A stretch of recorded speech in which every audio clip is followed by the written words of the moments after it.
All right, good evening, everyone. And give me just a moment here, and we'll start the recording. Got got an interesting article earlier today from a cousin of mine, and I decided to drop it in with everything else because of the wording of the article and all that jazz. So let's. Oh boy, I got. I can never remember the button to hit. Very quietly. Yep, that's it. I never remember the right slider. Never remember the right button to hit on the Rodecaster Pro. So now I got it set. Let's do this.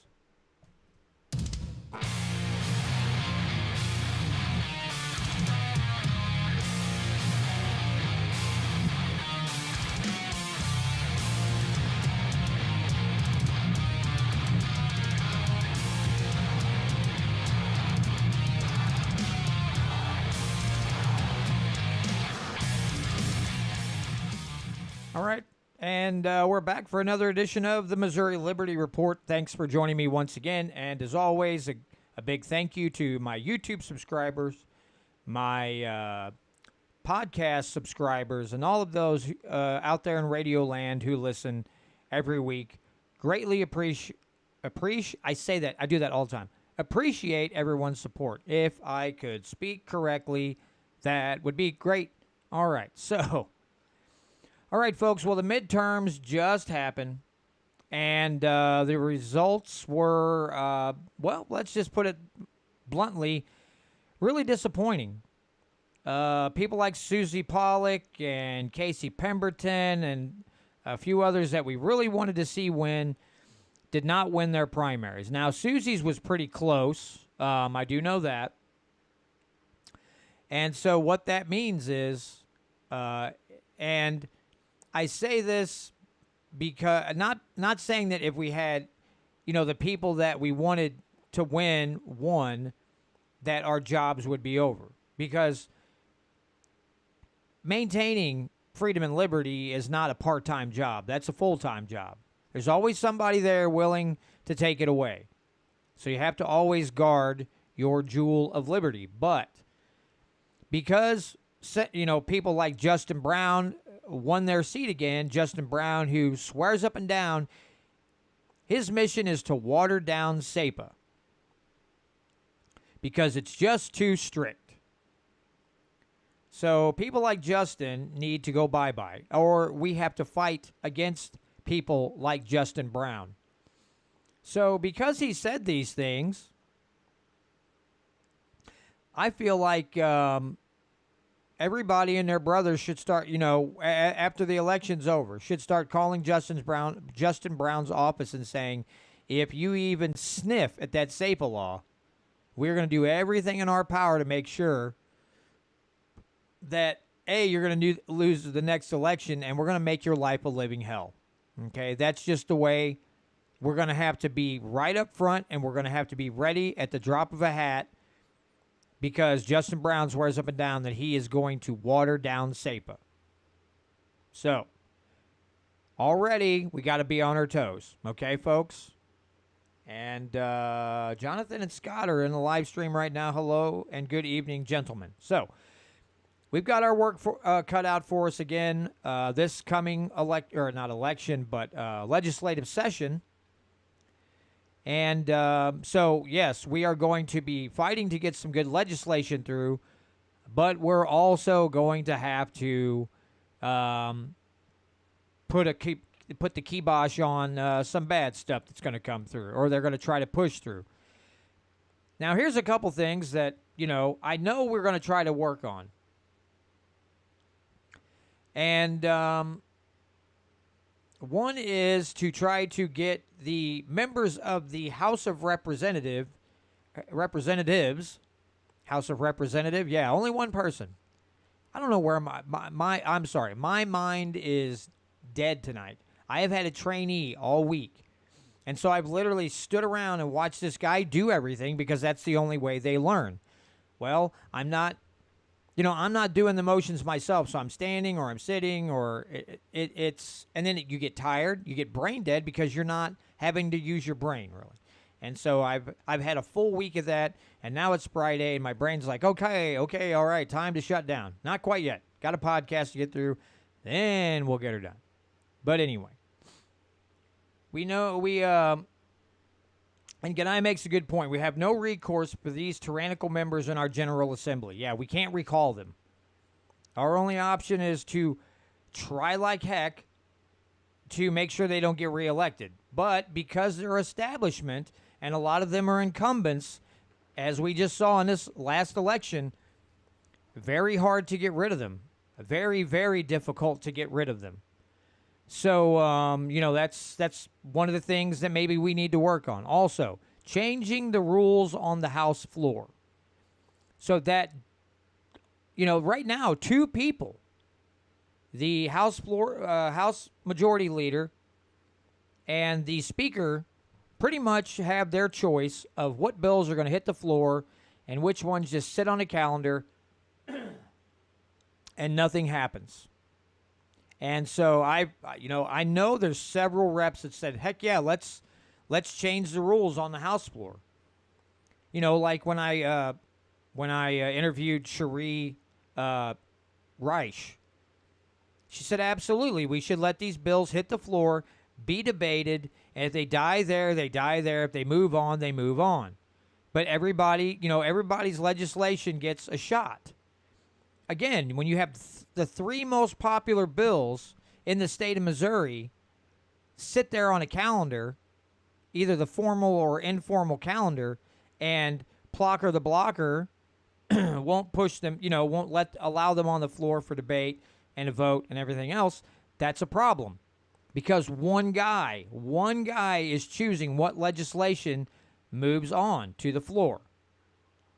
And of course, because he likes his donors and he likes all the money, he's going to go with the people who, they have legislation, the bills they're pushing, rather than what the people want. So that's something else. We've got a lot of things to work on, folks. This is not a time. This is not the time to sit around and have a pity party. We tried. We did our due diligence. It did not work. Now we must work again. We must try again. Failure is not an option. Again, we see what's going on with the feds. We're not in a recession. They changed the definition of a recession. So we're not even in a recession. Look, we added 528,000 jobs.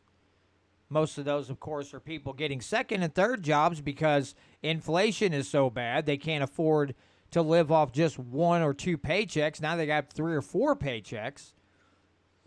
So we've got a lot of work to do.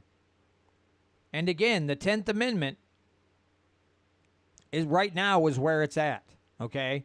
Nullification is where it's at. We have tools left to us to use, and now we must use them. There is no time to sit here. Again, no time for a pity party, no time to feel sorry for ourselves.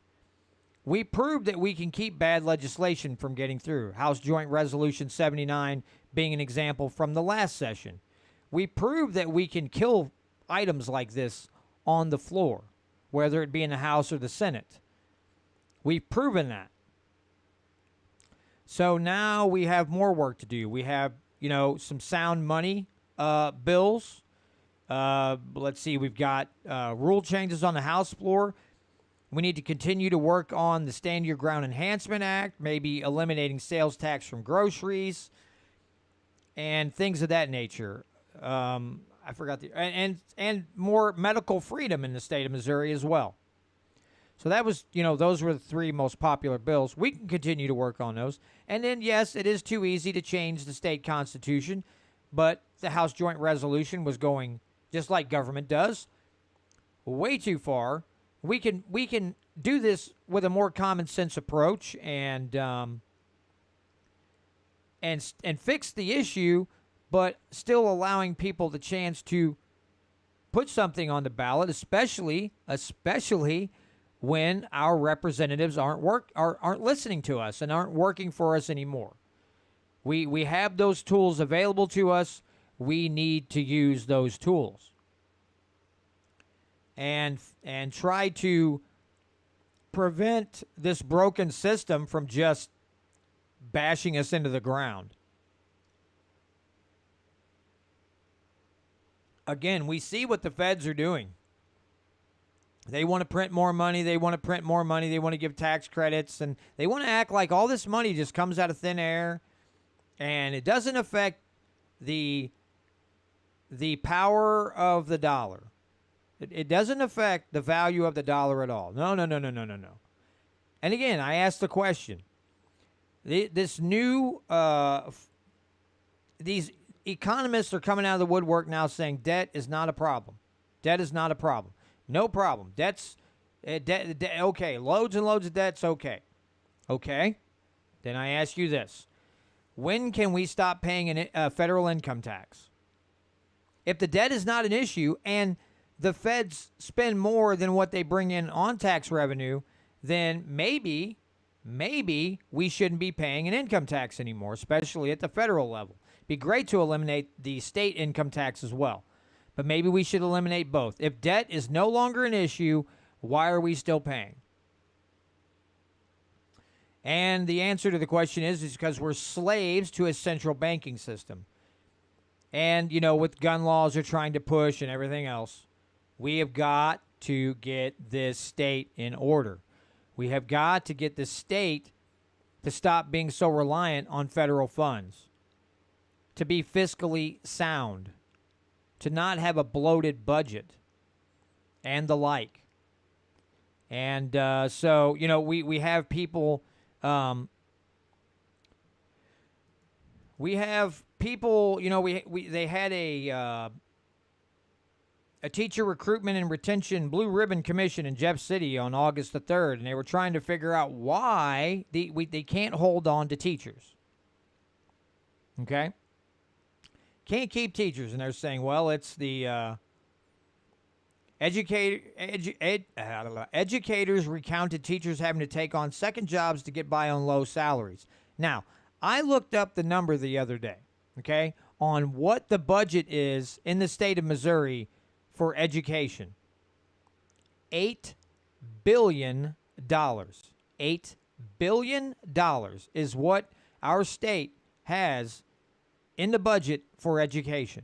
Now, we're not a highly populated state. We are a bigger state, but we're not highly, densely populated except, you know, St. Louis, Kansas City, those areas. They're more densely populated, but we have a lot of rural areas. $8 billion for a state education fund. And they cannot spend money in a sound way. They cannot do it. That's a problem. That's a big problem. And again, because, you know, wherever they're wasting the money at, the teachers aren't making a good salary. So they're taking on second jobs, or they're saying, I can go get a job in the private sector and make more money than this, and so peace out, Girl Scouts. You know, that's what they're doing. They're leaving in droves. Now, the problem is, we all know what the problem is, right? It's a government-run institution. Governments don't spend money wisely, nor do their subsidiaries or their institutions. None of them spend money wisely. So this isn't a surprise.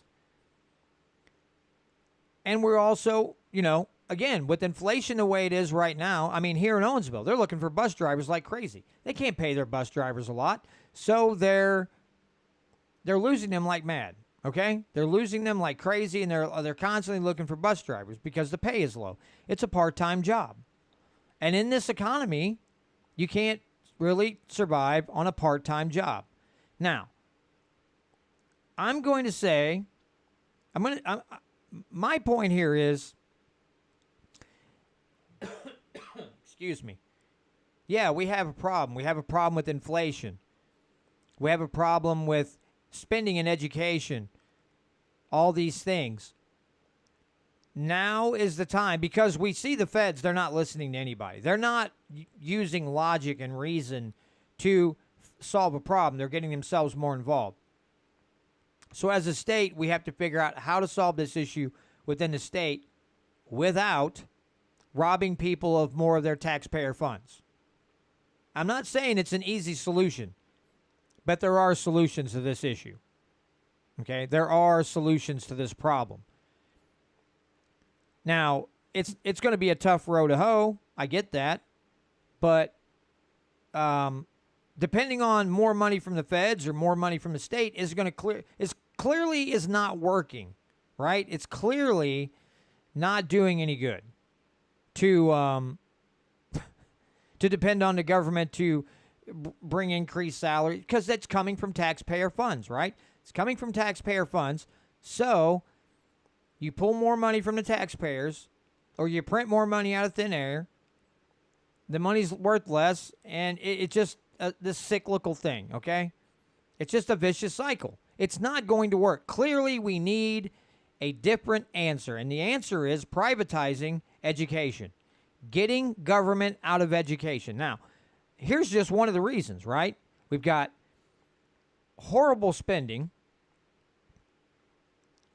lackluster education, and I'm being nice when I say lackluster education, because what these kids are being taught now, I don't know if you could call that education or indoctrination, and I think it's more the latter than the former. You got all these things. And when you say this, when you say, well, maybe we just need to dissolve the Department of Education, people lose their minds. The same people, a lot of them would go, oh, these schools suck. Well, yeah, they suck. What's your solution? More government oversight? Throw more money at the problem until it solves itself, which it won't? If the combined school districts in the state of Missouri, if you can't split up $8 billion and have schools that are well run, where the kids are being educated how they should be educated, and the parents and everybody seems to be happy. If you can throw $8 billion at a problem and not solve it, money is clearly not the solution to the issue. And common sense, where it should reign supreme right now, is not. Because when you talk about breaking up a public institution or a bureaucracy, people lose their minds. And I don't understand why. I don't understand why. But going back to talking about the primaries that we just went through and all the incumbents running, it goes to prove. Now, you only go so far with this, of course. Educating the public remains our number one priority. Now, some people will be attentive. Some people will take the information, form their own opinion, and go, oh, these people seem to be onto something. And you're going to have others who clearly won't listen to anything. They won't listen to a word you say. They're going to block you out. They're going to ignore you. They want nothing to do with it. So, when you're out talking to people, you're trying to educate people, do not spend an inordinate amount of time trying to talk to someone who doesn't want to listen. Okay? Move on. You're not going to change everybody's mind. It doesn't matter what the topic, what the subject matter is. You're not going to change everybody's mind. Some people refuse to listen. They refuse to think. They refuse to do anything that derives from common sense, logic, anything. They've gone so far down the rabbit hole of brainwashing. It doesn't matter how many cranes and ropes you have. You're not pulling them back out of that pit. They have just resigned themselves to flailing about in this pit of government and have, decided not to pull themselves out of it. And there's nothing, as I know it bugs people to no end, but there's nothing that you can do about that. I mean, there's literally nothing you can do about people who do not want to listen, who do not want to do research, that want to vote along party lines, vote for the incumbent, refuse to think that maybe we shouldn't put people in cages over a plant, or that we shouldn't break up the Department of Education, or that taxation is theft. Any of those, you're not going to get some people to understand these things.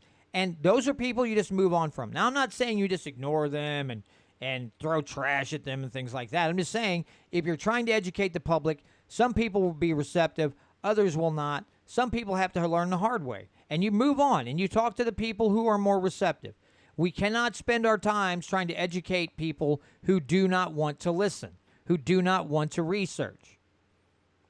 If they're content in flailing around in the slop that government leaves them, what can you do?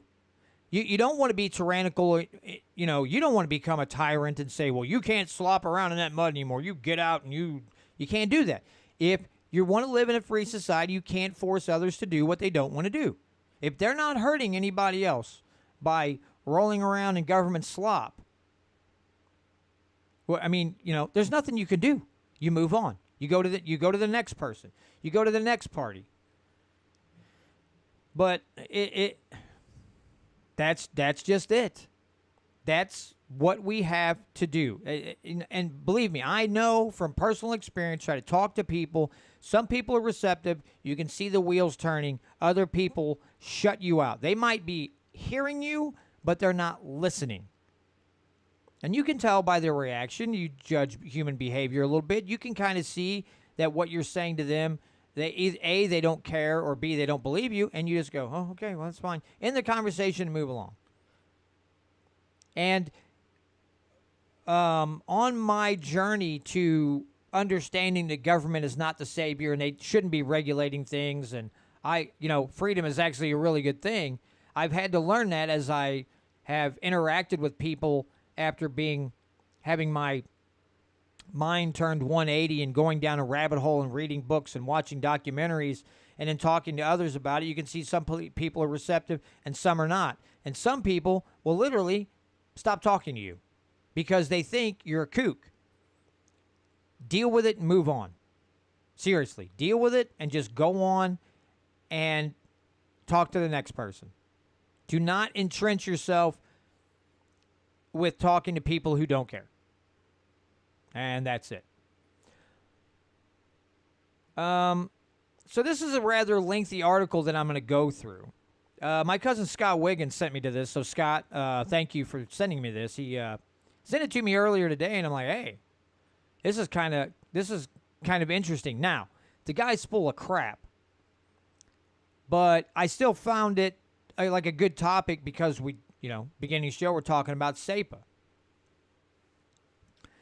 So this comes from JonathanMetzl.com. That's, Jonathan, METZL.com. And the articles, are looser gun laws changing the social fabric of Missouri? So now we're going to get into this, which we've talked about before, and I know you all have thought about this before too. The stupid that comes out of people's mouth when they, oh my God, you're letting more people have guns. Everyone's going to be tense. Okay, whatever.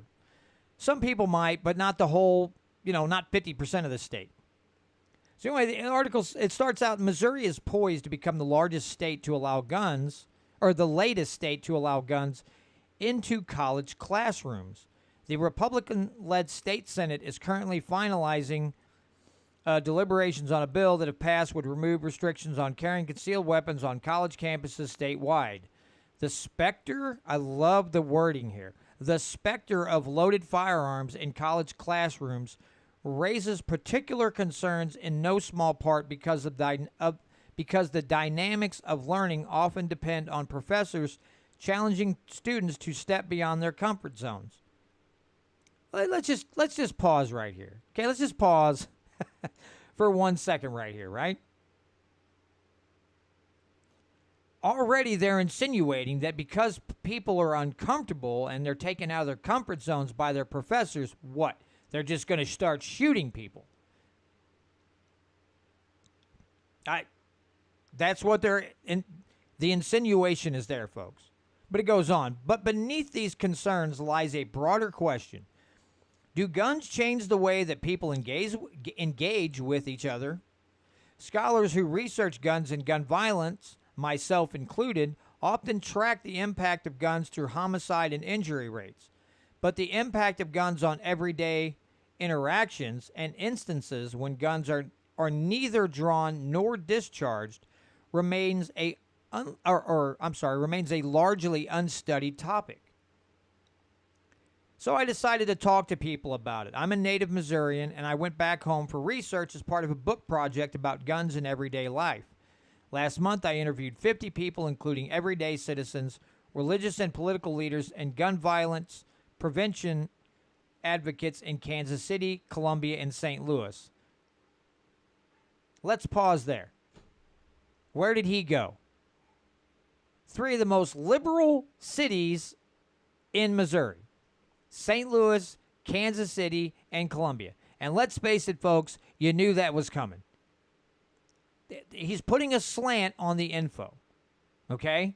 He's putting a slant on the info. He's not going to more rural areas. He went to the three most liberal towns or cities in the state of Missouri. Again and again, people with whom I spoke raised concerns, not just about the lethal potential of firearms, but about the ways that allowing guns into previously gun-free communal spaces might impact a host of commonplace civic encounters as well. So it says Missouri used to have some of the strictest gun laws in the country. Missouri used to have among the strictest laws in the nation, including a requirement that handgun buyers undergo background checks in person at sheriff's offices before obtaining gun permits. But over the past 10 years, an increasingly conservative legislature and citizenry relaxed limitations governing practically every aspect of buying, owning, and carrying guns. The legislature relaxed prohibitions on the concealed and open carry of firearms in public spaces, lowered the legal age to carry a concealed gun from 21 to 19, and repealed many of the requirements for comprehensive background checks and purchase permits. And in 2014, voters approved Amendment 5, which effectively negated the rights of cities or towns to pass or enforce practically any form of gun control. You know why? Because people have a Second Amendment right to, basically the right to bear arms. Again, shall not be infringed.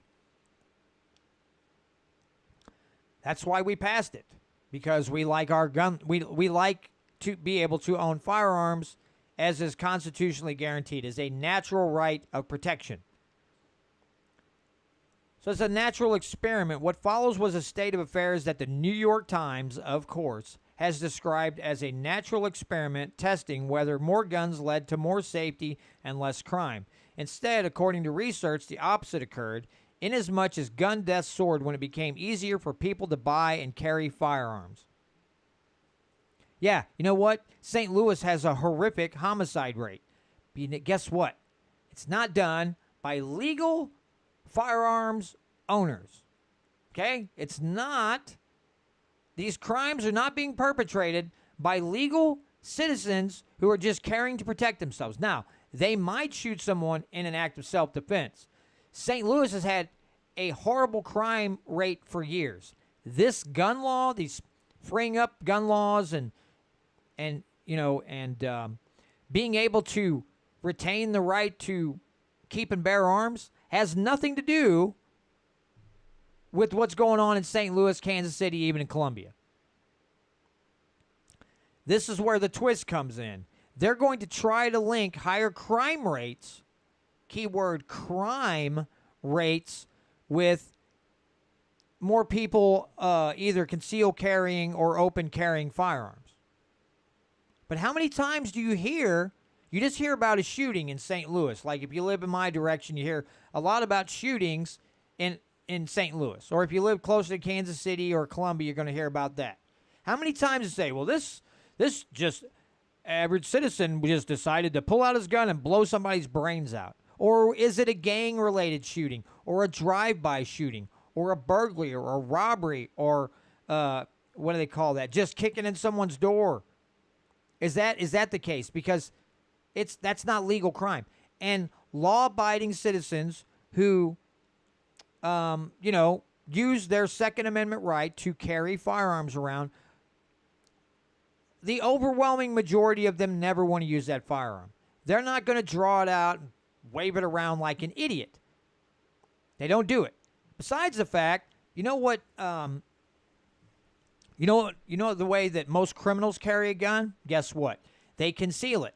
They don't want to see people seeing them carry the gun into the convenience store or liquor store or bank or whatever because they want to enter the premises without anyone knowing they're armed and then use the gun to commit a crime. And so they think it's stupid that we, law-abiding citizens, those who don't have felony offenses, have not committed violent crimes. They think it's ridiculous that we should be able to conceal carry too. I mean, I'm sorry, but if a criminal who probably isn't supposed to be owning a firearm anyway is concealed carrying, then it's a great equalizer for people who just want the natural right of self-defense to also be able to conceal carry. Because they might be able to save a lot of lives like we saw in, was it Ohio or Pennsylvania in that mall. Okay? That dude shot somebody 40 yards away with a pistol and hit them with 8 out of 10 rounds. That is someone who practiced and knew their firearm forward and back, practiced a lot, was calm under pressure, and subdued a mass shooter. But of course, the left's like, oh, he broke the law when he carried that gun in there. Yeah, I guess you just rather have a bunch of people get shot up because then we can call for more gun laws. And that's basically it right there.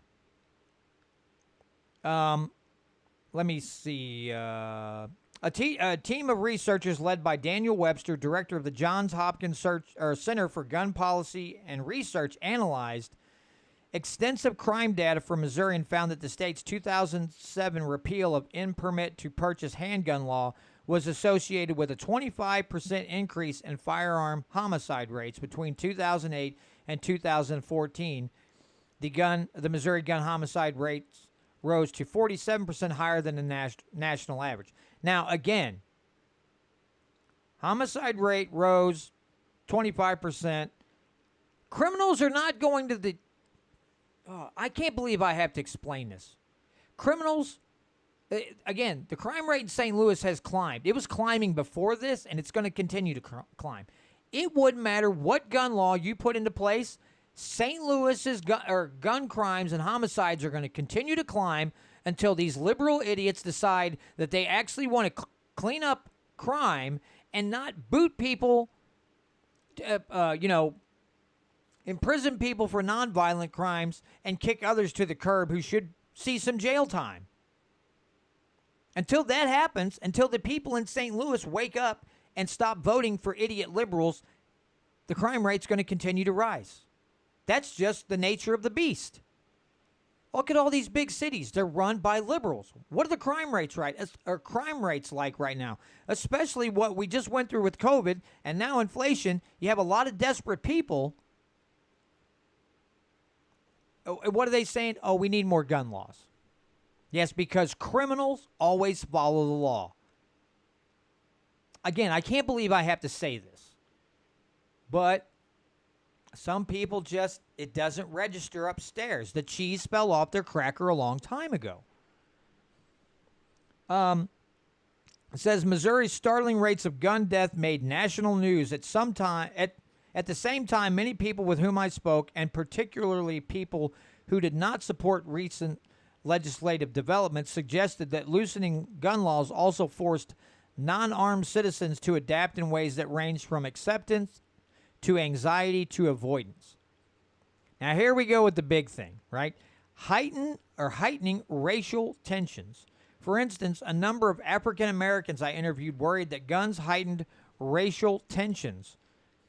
I met a man named John Steen who now thinks twice about shopping at Sam's Club. Steen, a Vietnam veteran who works in Kansas City, used to stop by the wholesale megastore on his way home from his job as a home health care provider, but that was before he saw armed white men strolling through the aisles, exerting what gun proponents described as their unalienable rights to carry firearms into public spaces, including retail stores. More liberal nonsense. They saw white men strolling through the store exerting what gun proponents describe as their unalienable rights. No, it's not just what gun proponents said, it's what the founders said. Okay? Point blank, it's what the founders said. Not just us white folk out here making stuff up as we go along because we like our guns. Like a bunch of crazed hillbillies. That's what the founders envisioned. It's what they wanted, to keep tyrannical governments at bay. You moron. It says, for seeing other African Americans in Kansas City, the result was often intimidation. I see white guys and their sons walking around Sam's Club, Walmart, and other places where we shop, strolling with their guns on their hips like it's the Wild West. They're trying to be all macho, like to have power because of their guns, walking down the aisles. It just makes me stay away. Subverting the traditional narrative of racial anxiety, African Americans often cited the charged implications of white citizens brandishing guns in mixed-race settings, a narrative that played out writ large in downtown St. Louis after the passage of Amendment 5, and just months before protests began in nearby Ferguson, when white Missouri open carry advocates paraded through the streets waving handguns, long guns, and assault rifles. Were they waving them, or were they just carrying them? There's a question. It says, for Reverend Dr. Cassandra Gould, events such as these illustrate a double standard through which society codes white gun owners as protectors and black gun owners as threats. Now, here's the thing. If these black leaders, if people in African American culture in these big cities or whatever that have a platform to speak from, if they would understand that gun laws are racist and convince the people in their community, if you want lower crime rates, you're going to have to arm yourselves, because an armed society is a polite society. Instead of convincing them that white people or any other race, color, creed should not be owning a gun, you should be telling your people, the people that follow you, listen to you, that they should also own a firearm for self-defense so they're not a victim in their own communities. That's what you should be doing. But they're doing the opposite. They're pushing this racist narrative. And let's not be mistaken. There's going to be legislators that don't. There's legislators. There are people in government who are more racist than any of us could be. Now, when you have a minority group dependent, or mostly dependent, or a lot of them dependent on government money, do you really want them armed too? Because at some point they may realize they don't need you. They don't need your money. They don't need your empty promises. They don't need your mandatory minimum sentences and other things. And they're armed now to fight off tyrants just like the rest of America. That's the thing. Government doesn't want minority people who they've convinced to vote for them that they should be armed. That is the whole thing. Gun control laws are inherently racist. And I'd be you'd have a hard time convincing me that a lot of people in government are more racist than any of us could ever dream about being. Okay? That's just my 2 cents, but I'm pretty sure I'm right. As pastor of Quinn Chapel AME Church in Jefferson City, Gould led an intense debate among her congregants after the shooting in Charleston, South Carolina in 2015 that yielded a decision to ban guns in their house of worship. For Gould, even though I want us to be protected, I can't escape the fact that these are the same guns that are oppressing communities of color in our state. It's not white guns that are doing it. Not by citizens. Okay? It's not the white citizenry that are oppressing communities in our state. We all know who it is, and it sure as heck ain't us. Now, there might be some white folks in your local government who like to oppress you with taxes and fines and fees and all these other things and pulling you over and using police as revenue generators. That might be happening. But us white gun owners, that's not us. I don't want to oppress anybody. What I want is for more people to own firearms to stave off a tyrant. Because when you're armed, and if these black communities, any minority community would arm themselves, and not for violent tendencies right off the bat, but just arm themselves, the local governments and everybody are going to know it. And even though you're not making any threats, and you shouldn't make threats with those firearms, they know absolutely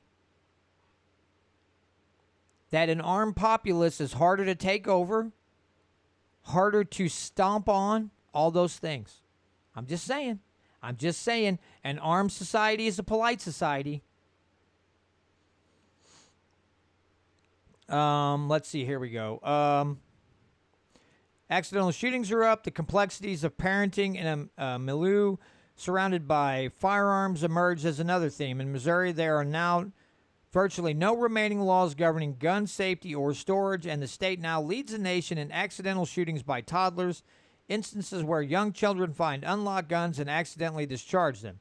In response, the Missouri chapter of Moms Demand Action signed onto a Be Smart campaign promoting safety steps, including training parents to secure guns in their homes and ask about proper firearm storage before dropping children off at a friend's house.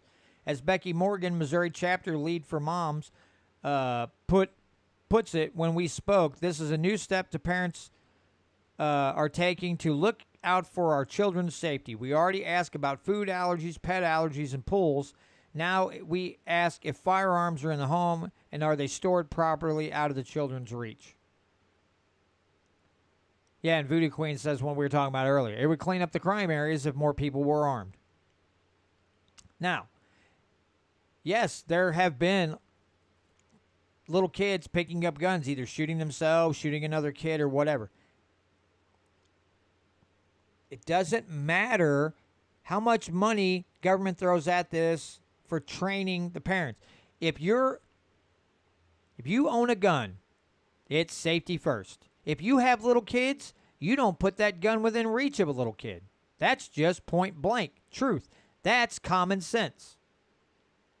If you own a pistol and you just tuck this under my mattress right here. No, you can't. When you have little kids, you can't do that. You have to put it out of their reach. Kids are just curious by nature. Sure, you can try to teach them. You don't ever stick your hand underneath there. Curiosity gets the best of kids.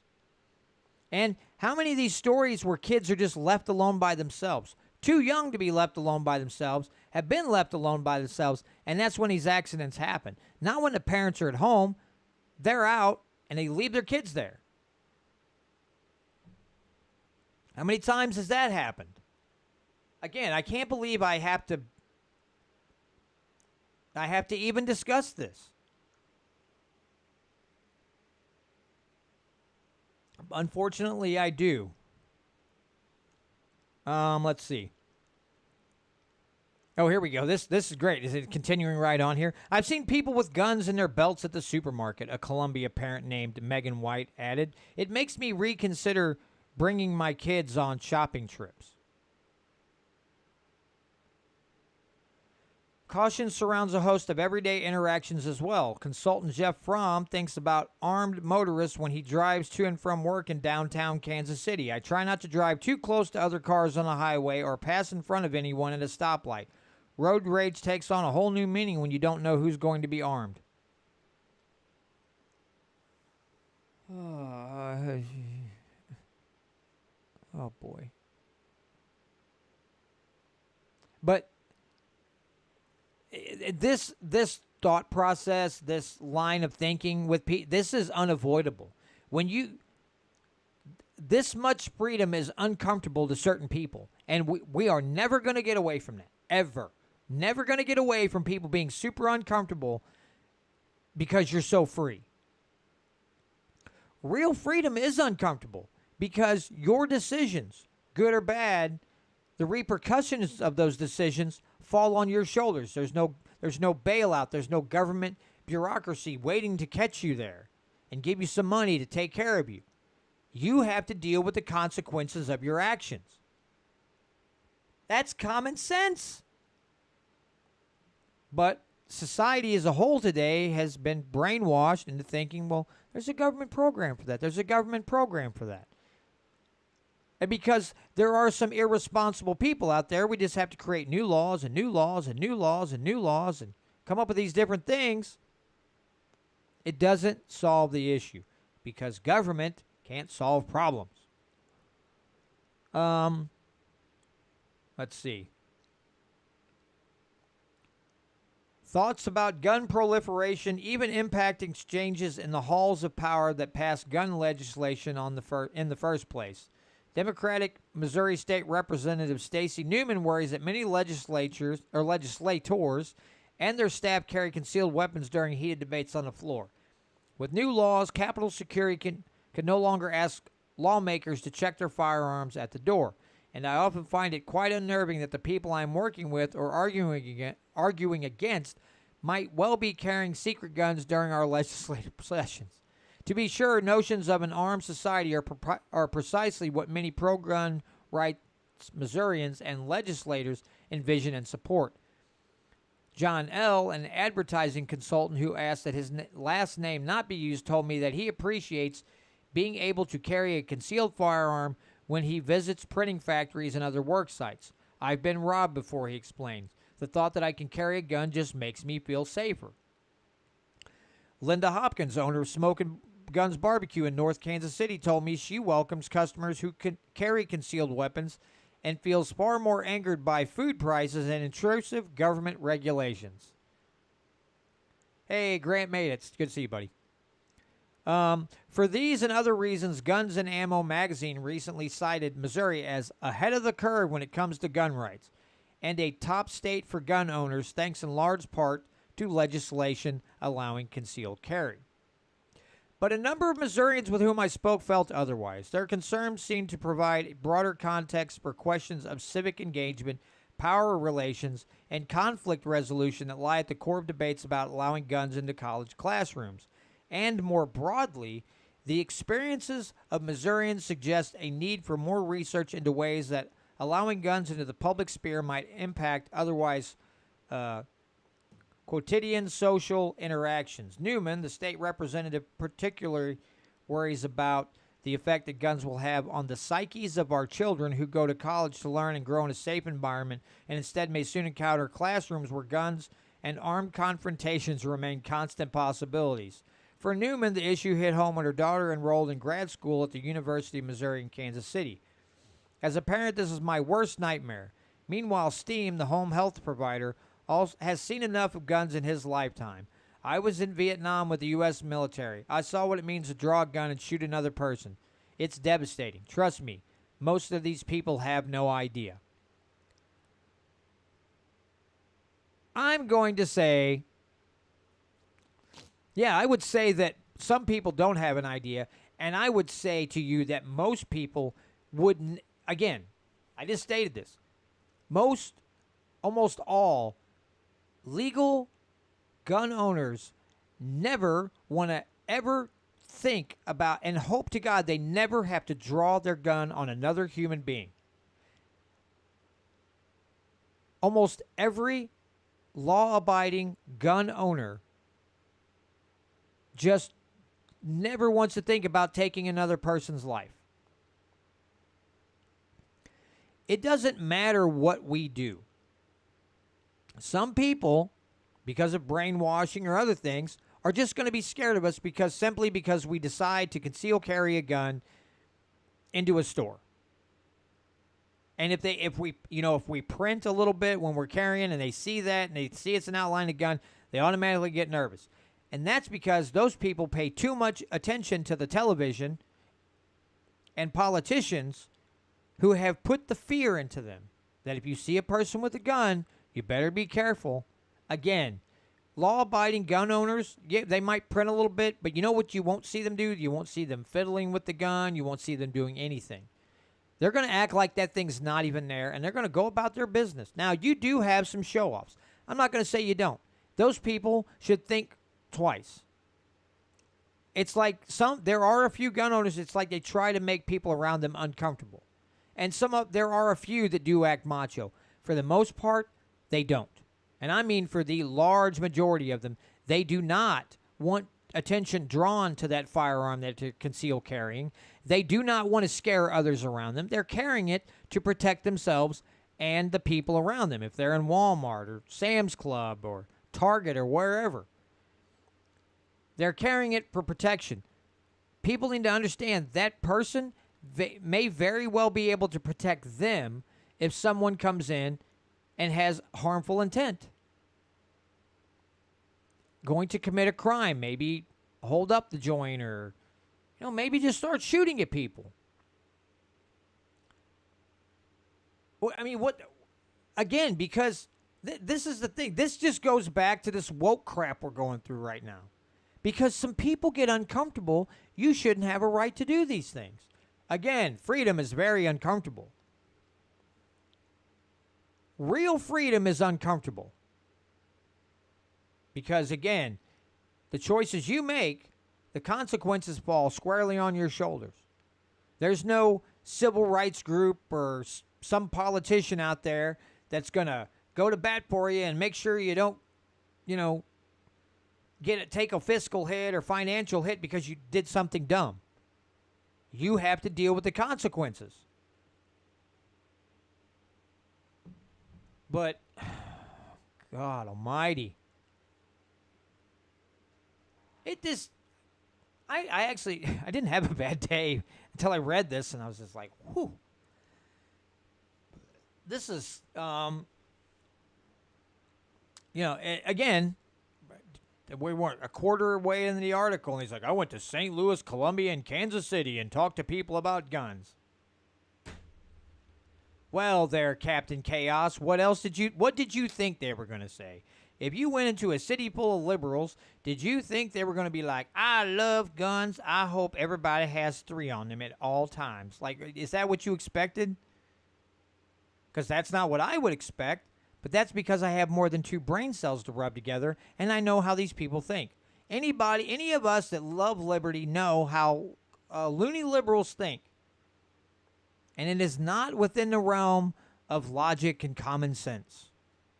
It's in the twilight zone where weird things happen in their mind, and they vomit it out, and they just try to tell people this is what's going to happen. I remember after the Castle Doctrine and all that stuff, and the concealed carry laws changed. Everybody, it's going to be a bloodbath. It's going to be a blood in the streets of Missouri.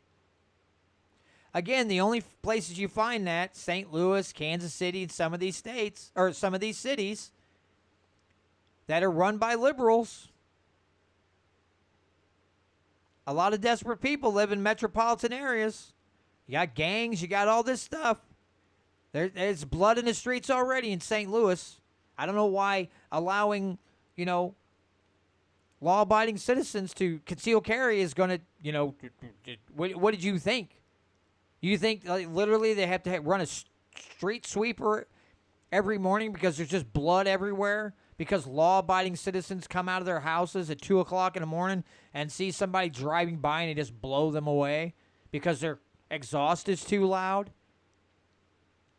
Or they're sitting around having a family meal and somebody ate the last piece of chicken and they just shoot them in the face?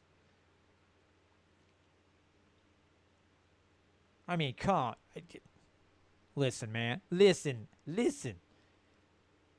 I feel like I'm in a twilight zone when I listen and when I read this stuff and I hear this stuff. I feel like I've been transported to an alternate reality where up is down, down is up, left is right, right is left. And everybody apparently got their crack pipe from Biden, and they've all smoked it.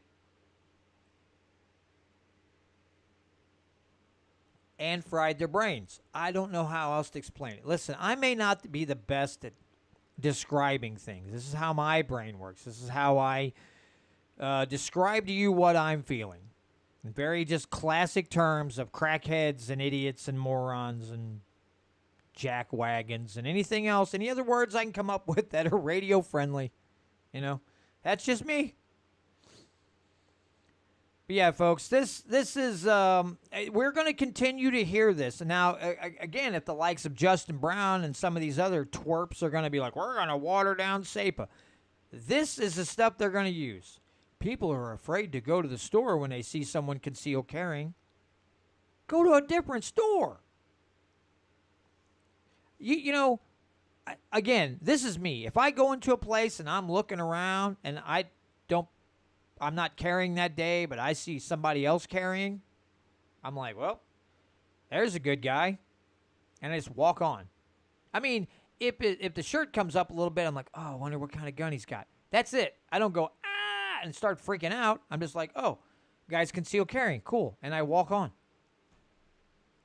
That's literally it. I don't sit there and think, is that guy going to shoot me in the back of the head when I turn to look at this can of soup? I'm sitting here looking at this new, when I'm looking for a bag of plastic worms to go bass fishing with, is this guy going to shoot me because I took the last bag of red shad culprit worms? I don't know. You tell me. What am I supposed to feel in danger all the time? But again, this all comes down to society here. This wokeness, it just creeps into everything. I got to really stop beating my hand against this scissor boom here for my microphone. And so those of you in the KEYK audience, thanks so much for joining me this week for the Missouri Liberty Report. And please tune back in next week. I don't know what I'm going to do. Interview, something, more articles.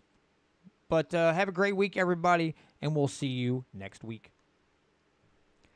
All right, continue on. Yeah, the woke thing. Oh, Grant says it's the same thing with masks. If you don't want to wear one, go to a town where there is a grocery store that has it as optional.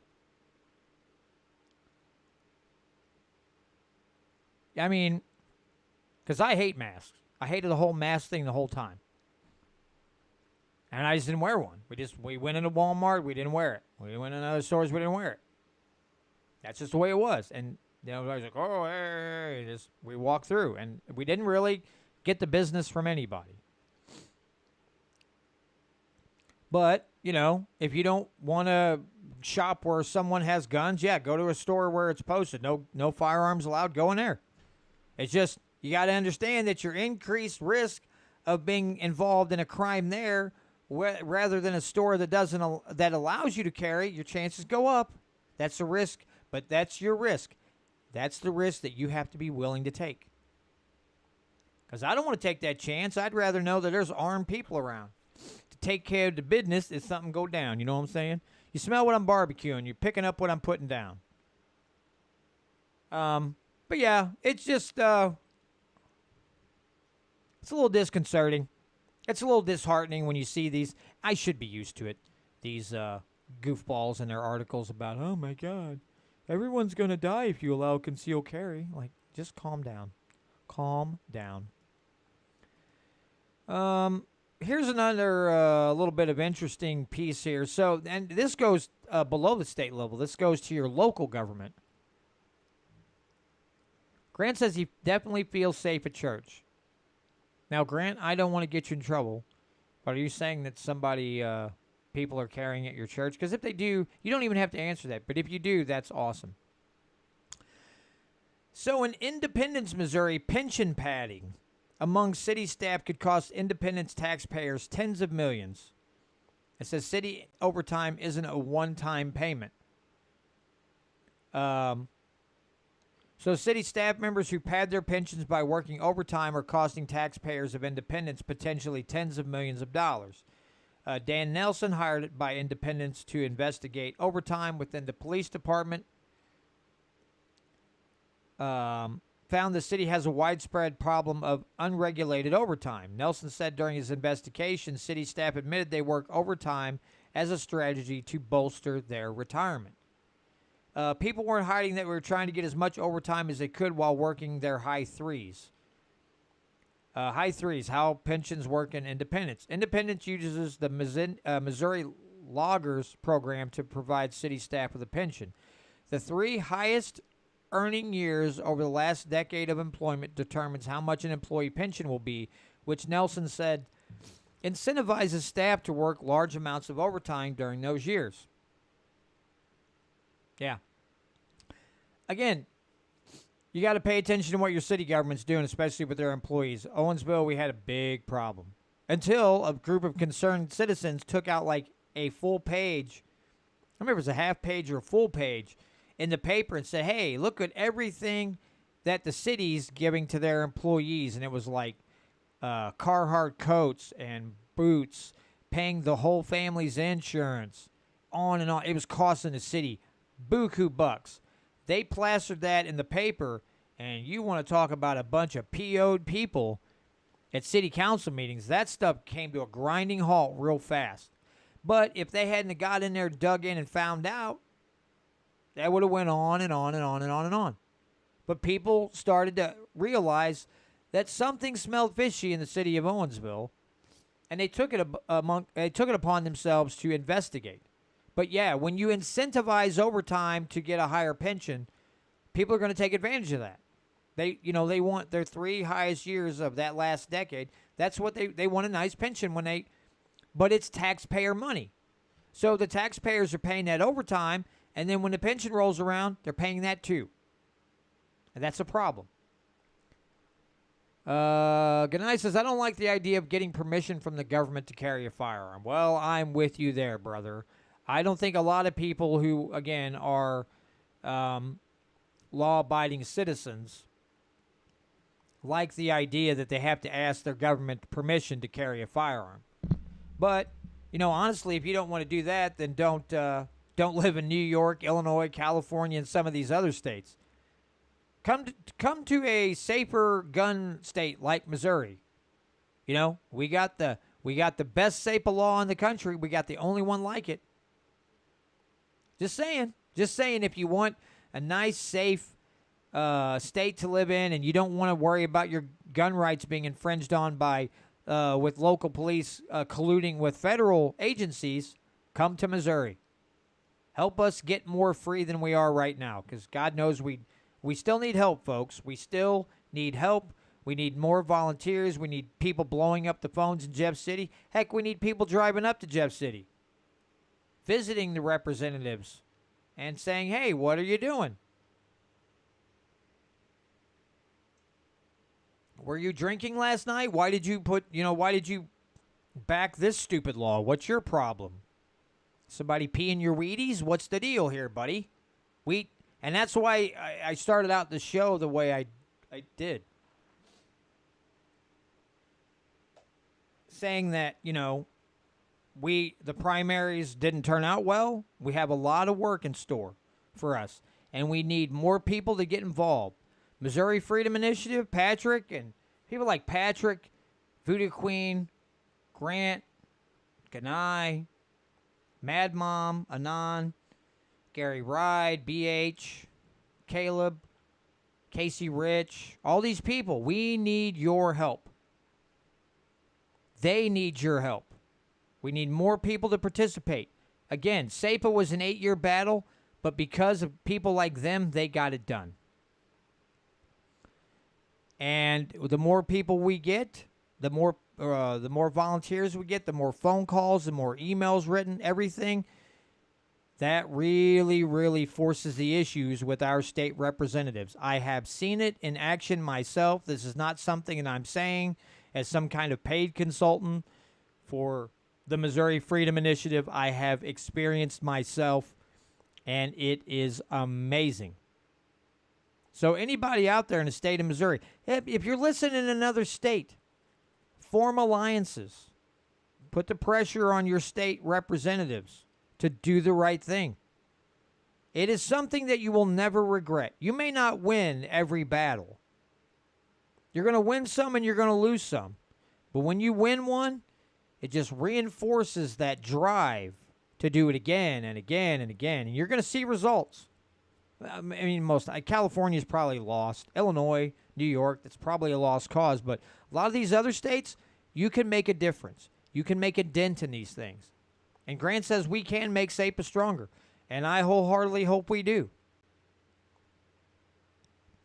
I hope we make some of these sheriffs and some of these police officers and some of these representatives cry themselves to sleep at night because we went in there and instead of watering it down, instead of pouring water in the whiskey, we put more whiskey in the glass and made it a little stronger.